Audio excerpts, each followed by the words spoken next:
Hi, my name is Michael Paul Stephenson, and 18 years ago I played the lead role of Joshua in the movie Troll 2. Wrong! It's Goblin spelled backwards! I hated this movie. I ran from this film. I wanted nothing to do with it. And then one day, my feelings about this movie changed.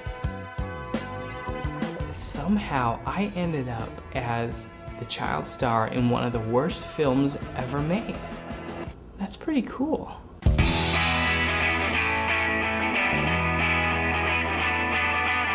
Hi, I'm Chris Borger with PlusOneTV.com. We're talking to Michael Paul Stephenson and George Hardy of Best Worst Movie.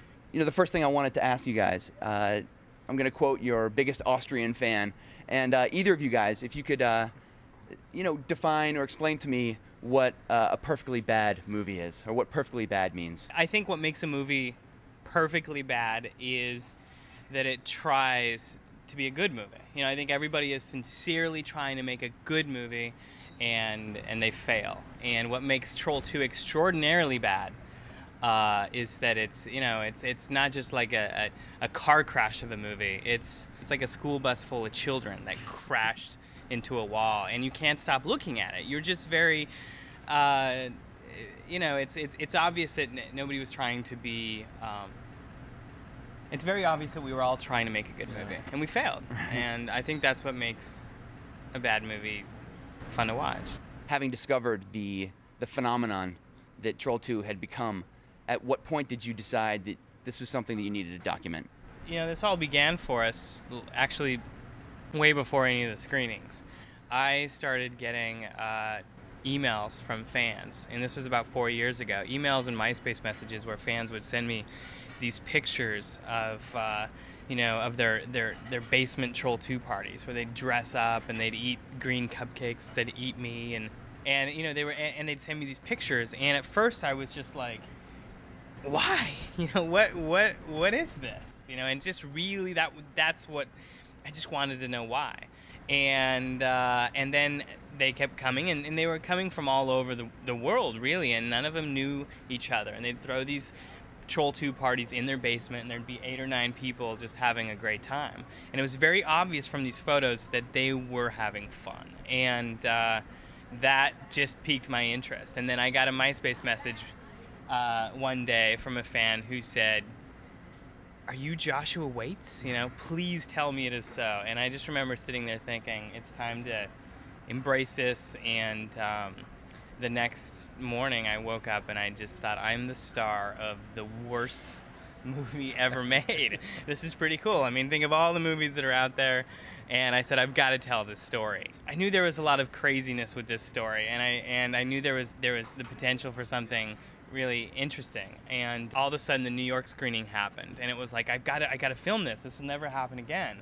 And I reunited with George before that. We went to New York, and George, and he came out on stage, and everybody just loved him and went crazy. And I thought, this is what it's about. This is the vehicle for this story. And what was that like for you? The first time you walked out there thinking you're just going to this thing, and then everyone just explodes. Yeah, it's just an amazing experience as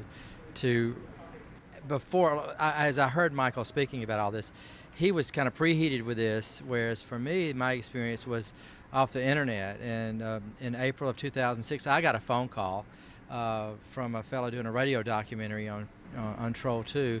And I said, well, why are you doing this? And he goes, well, don't you know it's a cult phenomenon now worldwide, and you're like a cult celebrity, across the world. And I'm just going, you've got to be kidding. He goes, if you don't believe me, go to IMDb. And at that time, Troll 2 was #1 as the worst film in the history of all cinema.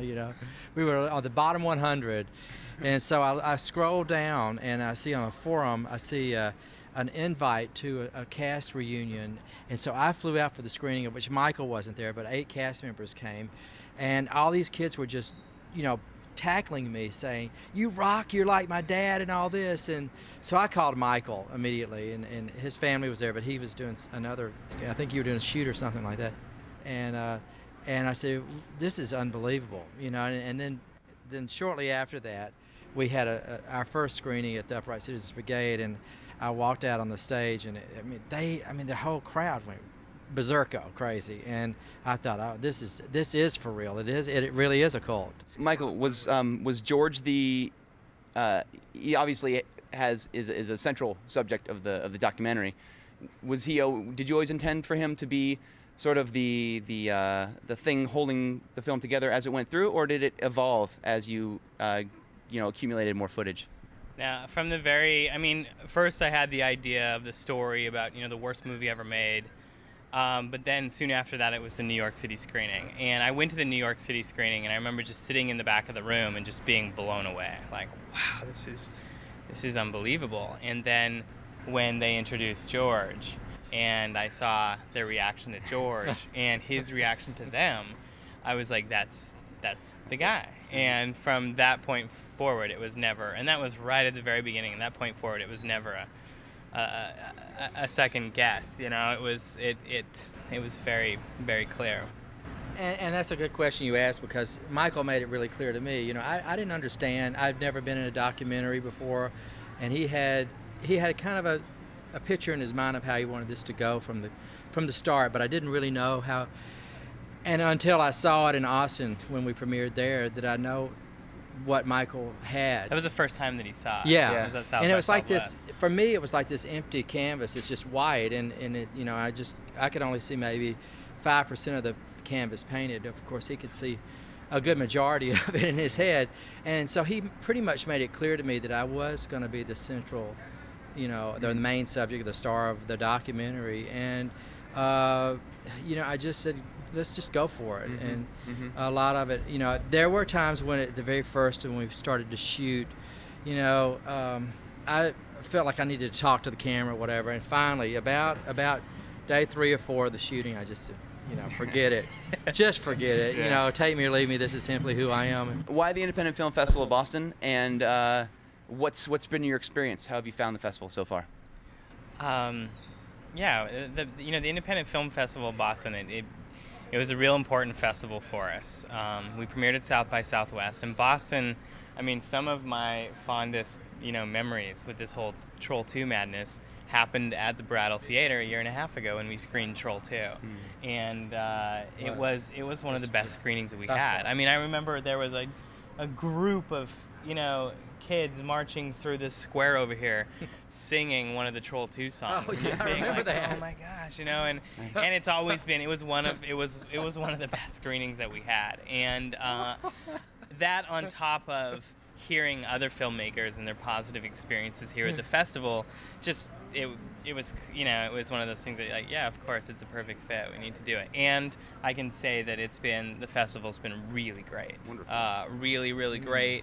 Everybody's been very accessible, and you can tell, it's volunteer run, and you can tell that the people that have put this festival together are in it for the right reason, and they're doing a great job. I'm Chris Borger. You're watching coverage of the Independent Film Festival of Boston on the film channel of plus1tv.com. Get out there and support independent cinema. Thanks a lot, and we'll talk to you soon.